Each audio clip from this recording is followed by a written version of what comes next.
Today on Public Eye News, the UAW strikes continue in Detroit and later extended coverage on the escalating conflict in Israel and Palestine, as well as how the U.S. is responding. Taekwon Cox will have a look at the CCHA's opening weekend in your Public Eye Sports Recap and your weather forecast into the weekend. I'm Kieran Healy. And I'm Brad Seaborg, and this is Public Eye News.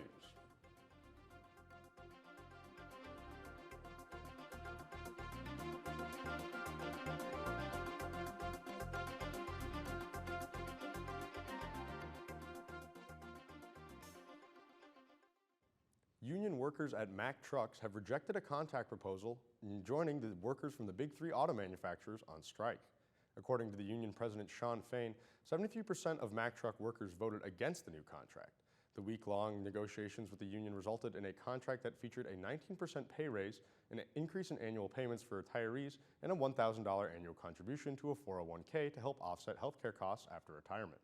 This leaves the union and corporation still far apart on issues like work schedules, health and safety, pensions, health care, prescription drug coverage, and other issues like overtime. Mack Truck President Stephen Roy said he was surprised by the union's decision to strike, but he's confident the company and the union will reach a deal that meets the needs of the union while safeguarding the company's future. And today is Indigenous Peoples Day. There are a variety of ways we are recognizing the event on campus. The events include opening remarks and a march across campus earlier today, followed by a reception in Whitman Hall. The final event is the evening celebration, also in Whitman Hall, which includes a panel discussion addressing Native youth and the barriers they face on their path to higher education, along with a speech from keynote speaker Dr. Martin Reinhardt. For more information, please contact nasa@nmu.edu. The Michigan Court of Appeals has dismissed felony charges against Cheyenne Kedgbo, who allegedly grew and sold marijuana in violation of state law. Kedgbo was located in the Thumb region of Michigan and was accused of growing 1,100 marijuana plants, nearly 100 times the legal limit in the state. The marijuana was worth up to $3.5 million that Kedgbo had cultivated, according to Eric Wanek, a representative of the prosecutor's office. The business was not licensed, and Kedgbo's attorney, Michael Chemnitz, claims that all of the plants were burned following a police raid. The potential 15-year felony charge given to Kedgbo was due to not following the statewide health protocols. The Tuscola County judge dismissed the felony charges because of the 2018 voter-initiated law that claims the unlawful growing and usage of marijuana plants is a misdemeanor, and the Michigan Court of Appeals has just upheld this ruling. Federal investigators have confirmed that the November 13, 2021 crash on Beaver Island was a result of pilot error during landing. This crash killed 4 people, including the pilot and 3 others. 1 child survived. The commuter plane was flown by Island Airways, which travels between the northern Lower Peninsula and Beaver Island. The National Transportation Safety Board released a report which detailed that the pilot lost control in his attempt to land. The plane was observed to be wallowing, meaning uncommanded movement. The report claimed that it was, quote, as if nobody was flying, end quote. This resulted in the aerodynamic stall, which caused the plane to crash 300 feet from the runway. Big changes on the way for voters in Michigan next year.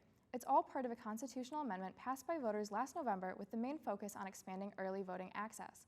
WSBT 22's Tiana Baxter breaks down what this means for Michigan voters. Officials calling it a win for Michigan as it provides a huge expansion of voting options and access. With a busy 2024 election season just months away, county clerks in Michigan are gearing up to implement a new ways to expand voting access. So Michigan has always had absentee voting, where voters were able to seal their ballots and they stayed sealed until Election Day. Now voters will have the chance to vote in person. Vote in person early. Early voting will be offered for 9 consecutive days for at least 8 hours a day, beginning on the second Saturday before the election and ending on the Sunday before the election. The new early voting requirements won't be constitutionally required until the 2024 primary in February. We will have polling places open with tabulators, election inspectors manning the polls, and a voter can actually vote their ballot and place it in the tabulator before Election Day. This change all stems from when Michigan voters passed a constitutional amendment called Proposal 2 in November of 2022. It not only expands early voting, but clerks say it improves voting procedures already in place. Also with this new proposal, the absentee voting process has changed. There is no longer a need for an absentee application. As long as a voter has selected to be mailed an absentee ballot, the voter is permanently permanently on the list and will receive a new election ballot for each election. McMichael says to implement such a change isn't cheap. The state legislature has appropriated $24 million to help clerks implement the changes, and just within Cass County, which is a mid-sized county, it will cost around $500,000. It's new software, new hardware, and 9 days of early in-person voting for 3 elections. That's quite a bit of work. But McMichael is hopeful the community will take advantage of the new early in-person voting opportunity. And these voting changes will be available beginning with the presidential primary in 2024 and every statewide and federal election following. Reporting in Cass County, I'm Tiana Baxter, WSBT 22 News. Don't touch that dial. We'll be right back with your weather and national news after this break. It's not easy to do what we do. Every skeleton we find adds more knowledge of this system of repression.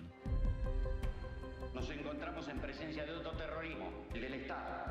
A través de la reconstrucción de la vida de una persona, contribuimos a justicia.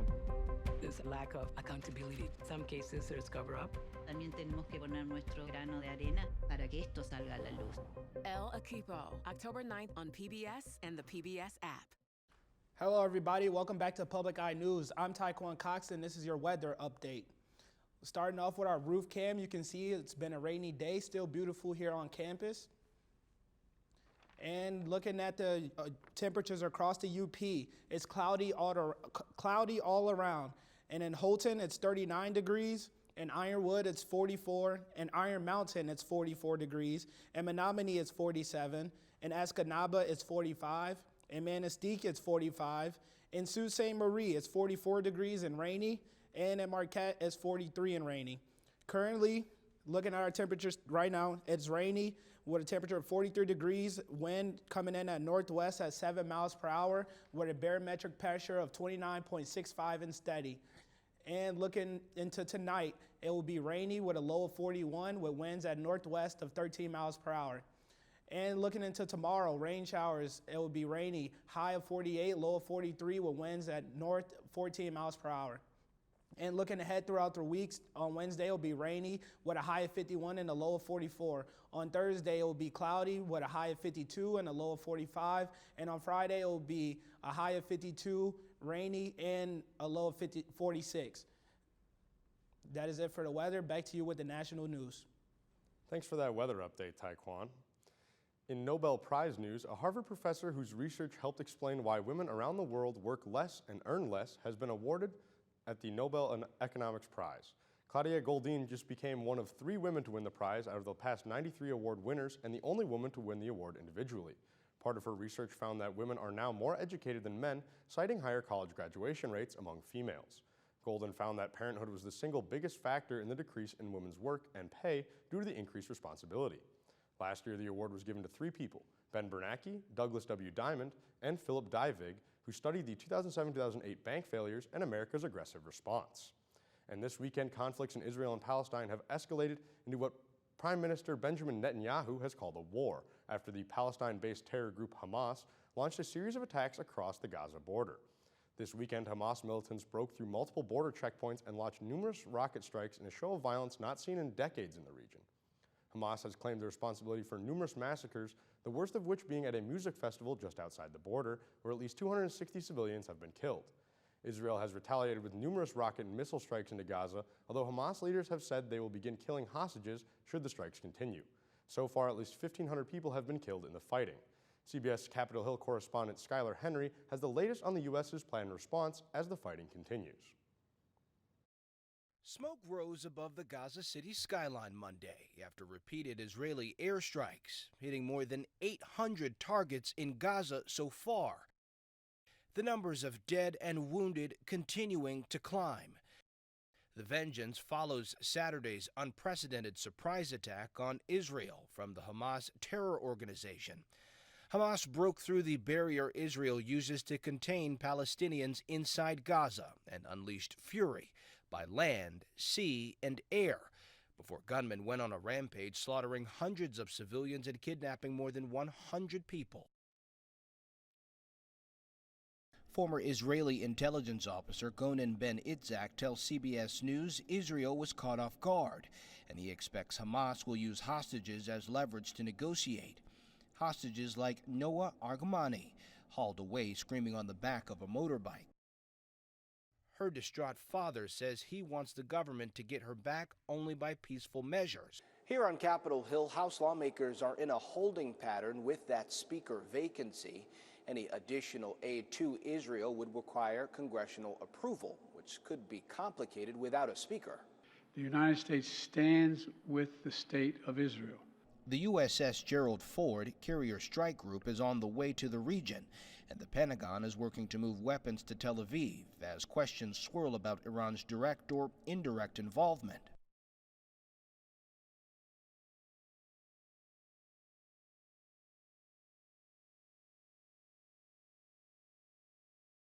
The U.S. is also working to confirm if any Americans are among those being held captive. Skylar Henry, CBS News, Capitol Hill. And after this break, Taekwon will have your sports recap. Stay tuned. Rescuers are using their bare hands, and you can see them throwing down blocks and trying to search desperately for survivors. Small arms fire as well as this heavy artillery fire, which means that the Russian lines are very close.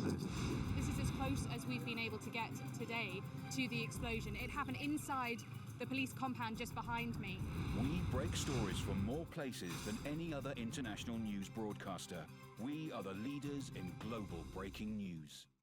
Hello, welcome back to Public Eye News. I'm Taekwon Coxon. This is Public Eye Sports. Starting off with the CCHA Hockey's opening weekend, we had Michigan State playing Lake Superior State this weekend. Michigan State would win this weekend series 2-0. Michigan State would score 5 goals on Saturday and 4 goals on Sunday.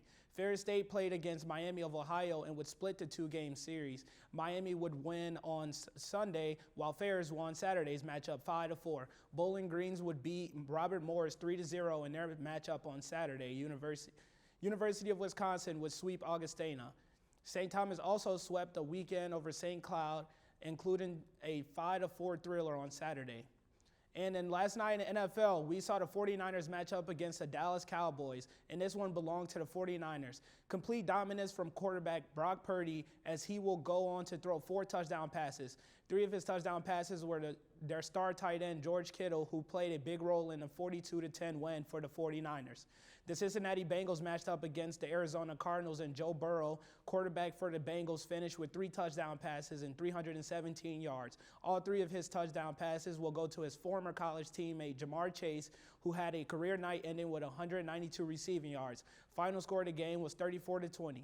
And speeding it over to the Formula One racing, we have recently witnessed Netherlands driver Max Verstappen win the Qatar Grand Prix auto race. His 14th Grand Prix race win of the year for him, and that's a great achievement. Going into the first corner turn, 7-time champion Hamilton would crash his Mercedes, and that would end the race for him. Finishing in second place is Australian racer Pastari, who was able to avoid the crash early on in the race and finish strong. The rest of the evening, Pastari said in his interview that it was the hardest race of his career. Despite the difficult circumstances, he was able to overcome them and take a spot on the podium.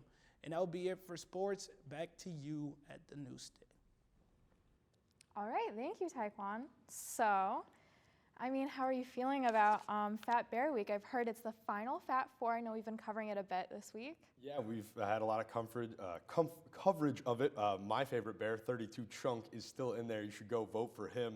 He's taking on 901 today. He's up by quite a bit, so I don't know, he'll need your help, but he's certainly my pick for the win. The other half of the bracket is Grazer versus Holly.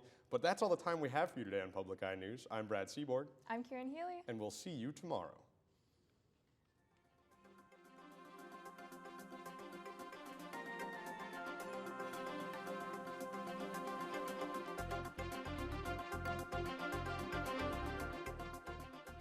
The preceding program was produced by WNMU-TV, Northern Michigan University Public Television, in studios located in Elizabeth and Edgar Hardin Hall.